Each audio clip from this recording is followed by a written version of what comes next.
You're listening to the LSG Sports Network, the authority on Texas high school football.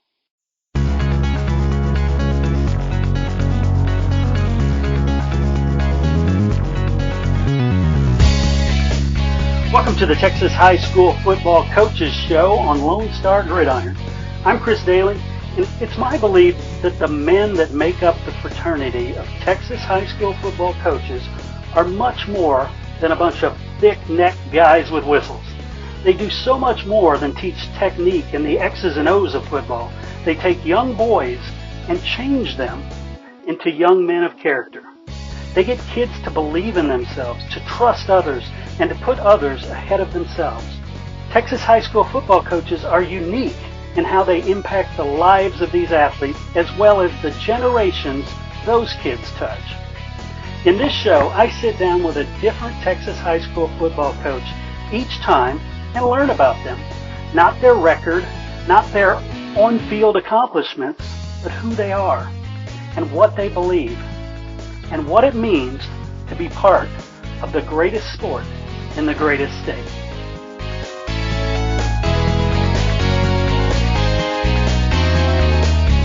Hey everybody, welcome back to the Texas High School Football Coaches Show. I'm your host, Chris Daly, and this is Season 6, Episode 7.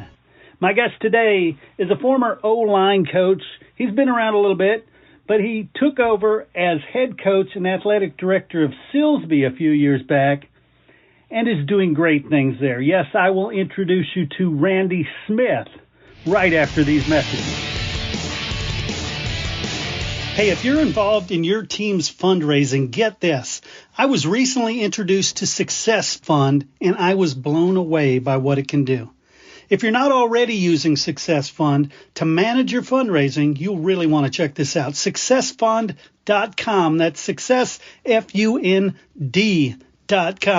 It's not a specific fundraiser, no. Now, Success Fund is a platform with free tools that makes it easy to run whatever fundraiser you're already planning. Sponsorships, donations, camps, clinics, whatever it is. Success Fund makes it 10 times easier. Plus, schools use it to accept Venmo, which is otherwise not an option. Because so many thousands of fundraisers have been through their system, these guys know what works and what doesn't. And they just put out a free high school football fundraising guide. Yeah, you can go and download the guide for free at successfund.com/football. It takes 2 seconds to grab it. Again, you want to be sure to check these guys out. But at the very least, go grab this free football fundraising guide at successfund.com/football. I want to give a shout out to our sponsor, Power Plus Mouth Guard. What is that? Well, it's a mouth guard that helps you perform better and also increases your strength, your balance, your stamina, reduces the G-forces which are found in concussions. And the way it does that is it aligns your jaw properly. So this mouthpiece not only protects you, but it's going to help you breathe better. And that's really what it comes down to. It puts your airways in a better alignment, and so that helps you breathe better. That helps you have better balance, helps you have better stamina. The more oxygen getting to your brain, the more oxygen getting to your muscles, and that's where this mouth guard can help you. So you can check them out online. Just go to powerplusmouthguard.com. All you have to do is hit / and shop, and it'll show you all the mouthpieces they have. But check them out and check out the website. Dr. Michael Hutchinson is the one who has designed this new technology, and I really do think it is very forward-thinking in helping reduce concussions, in helping you be more alert late in the game when you're going to be tired, your muscles are tired, lack of oxygen is starting to affect you. This mouth guard will help you in getting more oxygen to you. So check them out, powerplusmouthguard.com. All right, everybody, join me in welcoming Coach Randy Smith from Silsbee to the show. How are you doing today, Coach? I'm doing well. Just got finished up with off season. Nice. Love it. So and during the regular season, I will ask you about your team, although I'm so tempted to right now. But I want to talk about you instead. Let's go way back to when you played football. Talk about where you grew up, where you played, what you played. Okay. I grew up in Giddings, Texas. Played 3A football there for a football coach named Jay Ward, who was a big influence on me, and played offensive line And I thought I was a pretty good player, but I was an undersized offensive lineman when it comes to going to play college. I ended up finishing. I tried to play a little bit at Angelo State, but I ended up finishing playing college football at Hardin-Simmons, which going there was a best decision that I ever made. And I played 3 years there on some really good football teams. Graduated from Hardin-Simmons in 2000. Hardin-Simmons had the opportunity to play for Coach Keeling and Coach Wardis, and those are big names in Texas football, and they had a big influence on me. And then from there, I knew I wanted to coach, but wasn't real sure what direction I was going to go with it. I thought about staying at Hardin-Simmons and being a GA, but I had the opportunity. I was working out in the summer with my younger brother.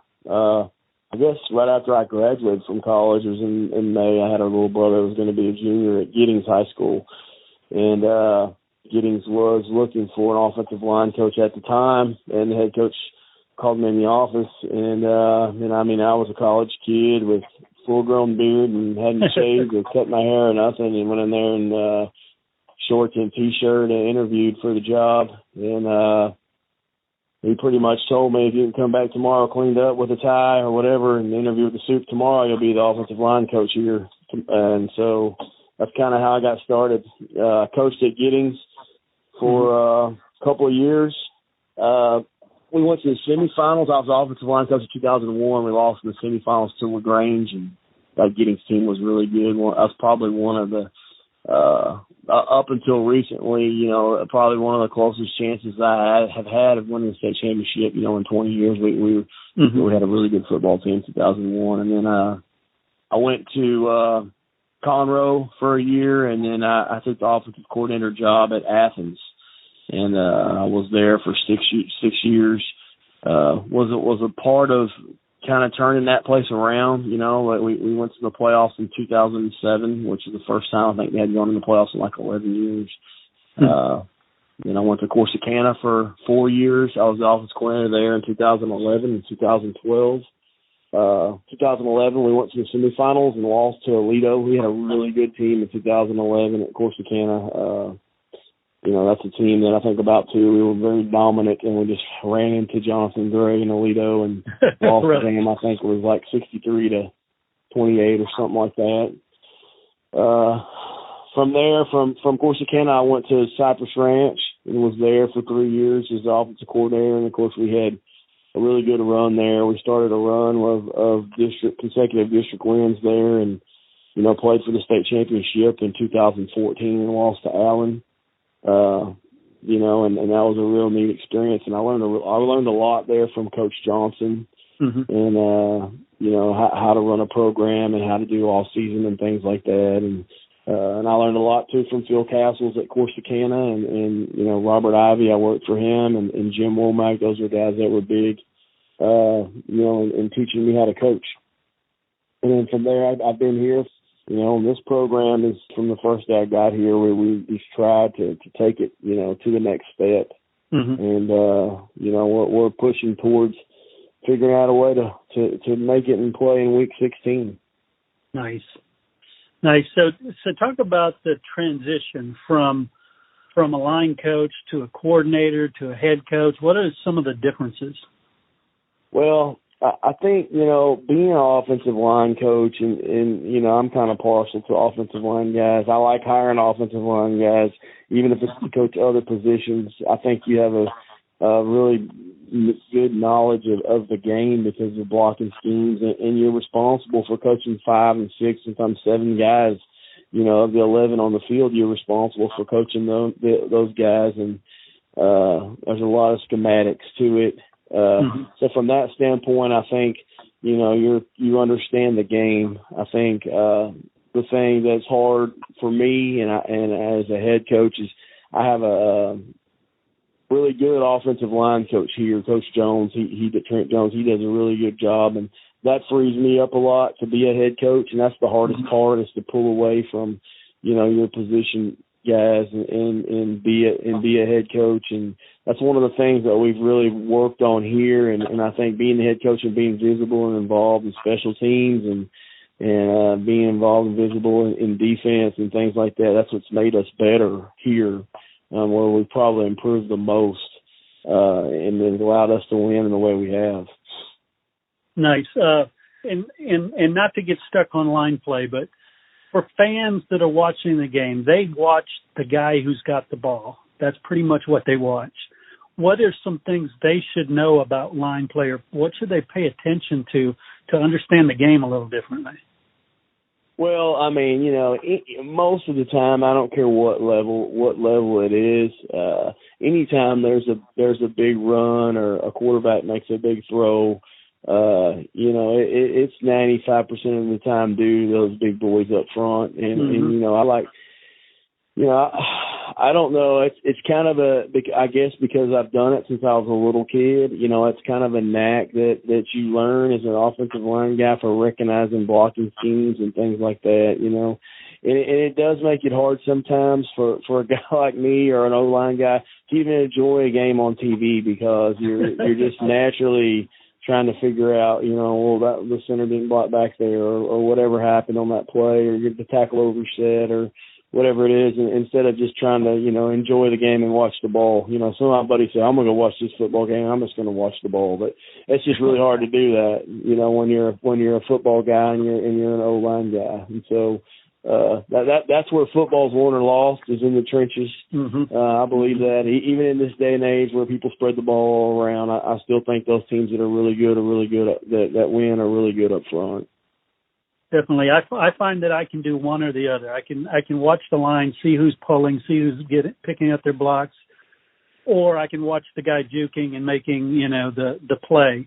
But I think it's important for fans to at least sometime pay attention to what's going on the line, because it's so important. Yes, sir. No doubt. So tell me about Silsbee. When you went and applied for that job, what were they looking for, and why were you the right fit?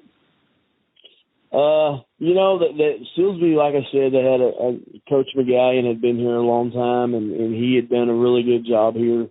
And, I'm not sure. When I came here, I wasn't sure exactly what they were looking for. Mm-hmm. I just know that they wanted someone to come in here and do a good job and maintain the successes that they were having and try to build on it and try to build on what had been done here before. And we've been really good. I mean, this is a school that, has had a lot of success in a lot of sports. I mean, basketball's played in the state tournament numerous times. I mean, 3 times since I've been here. When I very first got here, they were, first day really on the job was at the state tournament, right during spring break, in 2016, that spring, and been to the state tournament 3 times in basketball, and the girls have been in a regional tournament in basketball, and the baseball team is one district, and right before I got here, the baseball team played in the state tournament in baseball. So, we've been to the playoffs in every sport nearly every year.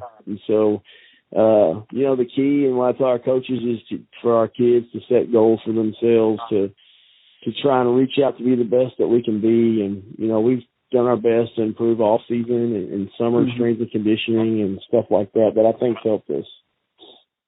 Nice. And early on in your career, you've had several jobs. You've moved around a few times. Now that you're the head coach, your job is to keep your staff together. How has that changed? How do you focus on that? When all things are equal between coaches and players and situations, what is the big difference in a winning program and a losing program? Well, I tell you, I think a big factor is the information you have available as a coach. And our sponsor, Optimum Grading, can do so much to help you have that information. They provide a comprehensive, fully customizable web application designed from a coach's perspective to analyze the players based on what the coach is teaching. By default, players are evaluated from their alignment, assignment, technique, effort, and production result. And through reports, a coach can understand where the player is exceeding and where he is struggling. But as I talked with the founder, what I discovered was what makes this system different than any other tracking system is that it is so customizable. You can decide what's important to you, and you only have to track those factors that you find important. This powerful platform integrates play data with the coach's input on every single play and ultimately allows the coach to run detailed reports to uncover how the players are performing overall and in situational football. It's really good stuff. Check it out, OptimumGrading.com. I tell you, this is a tool that will separate winners from losers. Your job is to keep your staff together. How has that changed? How do you focus on that? Well, being here in Southeast Texas, I've learned some of this about trial and error, I guess. But I think you have to hire people, that want to be here, that want to be in Silsbee, that want to call this home, that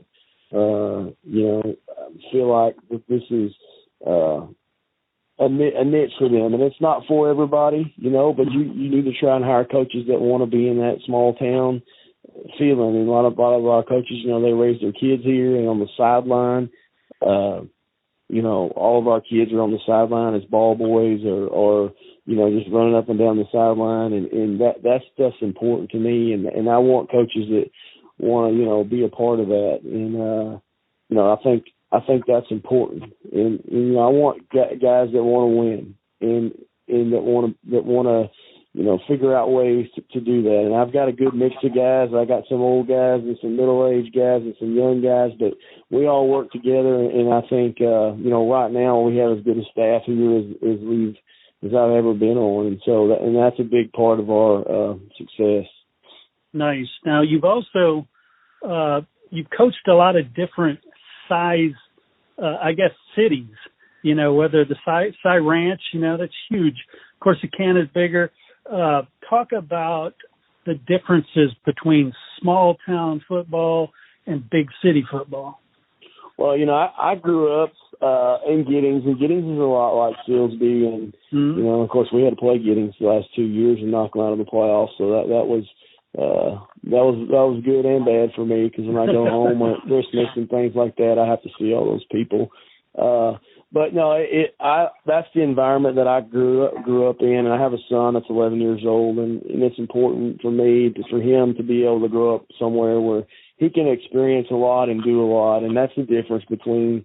And people say, well, what's the difference between 4A and 6A? And I think there's just as good of coaches in 4A as there are in 6A. I just think that the numbers game make it different, And when I was at Ranch, that was an unbelievable experience, and it was fun. And there's a lot of things about that, though, that was a lot more like college, I guess, because you had a lot of your kids had to focus on one sport to get on the field, and that's in any sport. They have to be more focused towards one sport, and it makes it harder for a kid to experience more, and that's what I wanted my son to do. I think it's just as important, no matter where you are, and in some cases probably more in a small town than it is in the bigger city. I mean, when Silsbee goes and plays, when we have as good a crowd as anybody, and that's what makes it neat here is the support that we get from the community. Definitely. And when you walked in there the first time as the head coach, you didn't know any of the parents. You barely knew any of the administrators. What were the steps you took to get people on board and bought into what you had wanted to do? Well, I had been part of that a couple of times, and I had seen some good things that I liked, and things that I thought had been good, and I had been on both sides of it. And the biggest thing that, you have to do when you first get somewhere is observe and see what's going on and what you think, needs to be fixed. And obviously, I didn't do everything right. You look back on things that, you might could have done this or that different. But the biggest thing is to go and establish your expectations for off season and what your expectations are for how you want your coaches to coach and giving them direction. I think that's the biggest thing that I've learned in this job is, people will do what you want them to do, but you need to be organized and they need to know what it is you want them to do. And, you have to have a plan and be organized with that and tell them exactly, what your expectations are. And once you do that, most of the time kids and coaches will reach that bar if you just set it and be clear with them. And that's kind of the path that we've chosen and continue to do. I mean, we continue to try to raise the bar every day. Nice. Now you're still a young guy, and what I've seen in coaching is a transition from young coaches to more seasoned coaches that I guess their focus changes from just winning games to more focus on developing kids. When and how did that happen for you? Well, I guess when you're a young kid, like when I played at Hardin-Simmons, you didn't really understand. You're thinking about, and we won a lot of games there, and you're not really thinking about the things that you really learned from football. And I learned a lot of things from football that carried me on into life, but you're so focused on just doing what you have to do to be able to get to play and to get on the field and try to win.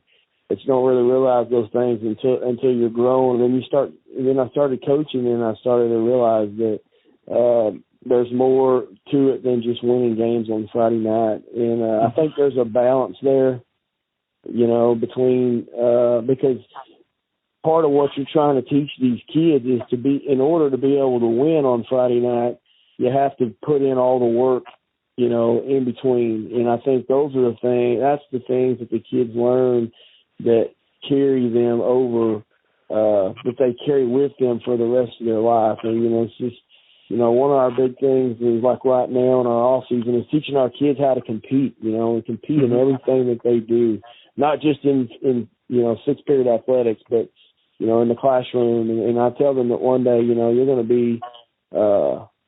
to be competing against other people for a job. And my goal is to what you learn here in football, playing football as a Silsbee Tiger, is going to help you be ahead of the next guy, that guy that you go against. And I think the other thing football teaches you is that sometimes you're not going to win that.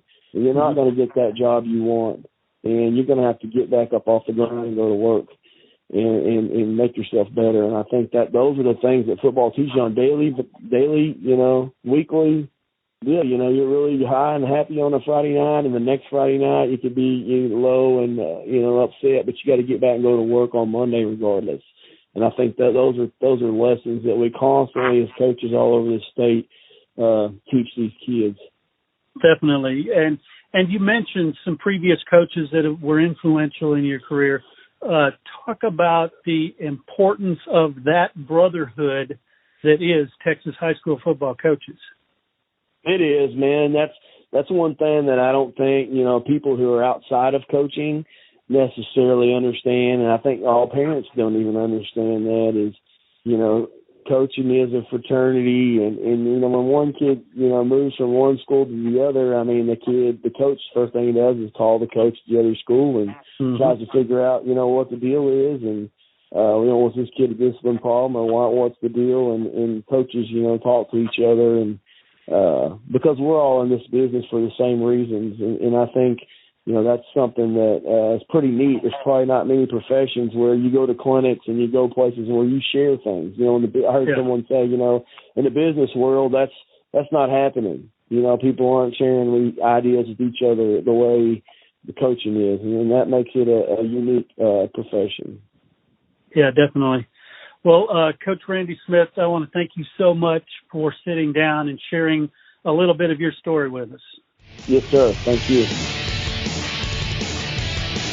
Did you play Texas high school football? If you did, you're part of an elite group, the Brotherhood of Texas high school football. All football players, past and present, who have ever suited up in the Lone Star State are eligible. Go to LoneStarGridiron.com/brotherhood. And thank you for the part you played in the greatest sport in the greatest state. Until next time, I'm Chris Daly, and we'll see you at the game.